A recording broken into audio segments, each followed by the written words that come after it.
San Miguel Beermen lineup gumalaw na. Kumuha muli ng dalawa pang sharpshooter. So desidido nga bumawi sa susunod na conference ito pag ganito. So tara't ating kilalanin kung sino ang dalawang ito. So wag na nga nating patagalin pa, tara at atin ang talakayin agad yan. So inaasahang sa next conference makakakita na tayo ng bagong mukha dito sa San Miguel Beermen. Syempre hindi lang sa SMB, maging sa Terra Firma Jeep. So batay sa naging update ng PBA credit po and thank you. Batay dito sa naganap na transactions, nakuha ng SMB itong dalawang players mula sa Terra Firma Jeep na sila Paulo Hernandez and Jerica Hamnisi. At sa kabila naman nakuha ng Terra Firma Jeep mula sa SMB etong sila Wami Johnson, Chris Miller at meron pa nga sa 52nd season second round pick. So kung mapapansin nyo sa part ng Jeep, may familiar face tayong nakikita dito na magbabalik at itong si Wami Johnson. So kung maalala nyo si Wami Johnson nga ang naging pangunahing scorer dati dito sa Jeep bago ito na trade sa SMB noon. Pero namalagi lang ito ng ilang panahon, balik Jeep na muli ito.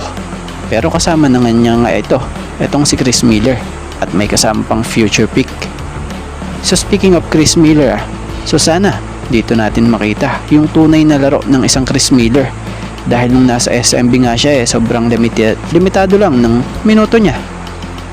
So sana dito sa Jeep lumabas yung tunay na laro ng isang Chris Miller na gaya ng nilalaro niya noon sa abroad. So sa kabilang banda naman, sa mga players na nakuha naman ng San Miguel Beermen like Jerica Hamnisi, siguro baka ito na ang sagot sa kakulangan talaga ng SMB. Guard na po pwedeng makatulong ni CJ Perez. So si Jerica Hamnisi kilalang deadly shooter din talaga.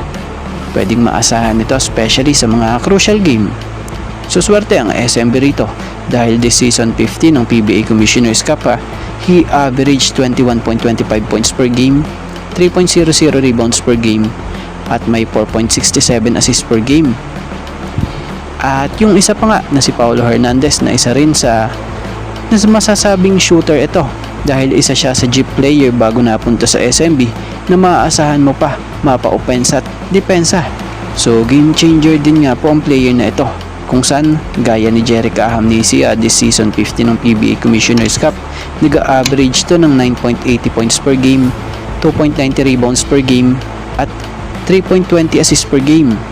So yun, malinaw nakasado na talaga ang nasabing trade. Pero kung kayo ang tatanungin ano opinion nyo sa naganap na trade na ito?